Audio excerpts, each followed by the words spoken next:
শারদ প্রাতে বেজে উঠেছে আলোকমঞ্জিত।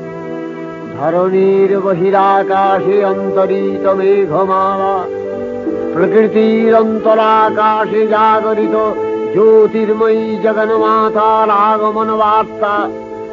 আনন্দময়ী মহামায়ার পদধ্বনি অসীম ছন্দে বেজে উঠে রূপলোক ও রসলোকে আনে নবভাব মাধুরী। তুমি জাগো জাগো দুর্গা, জাগো দশ প্রহরধারিণী, অভয়া শক্তি বল প্রদায়িনী তুমি জাগো।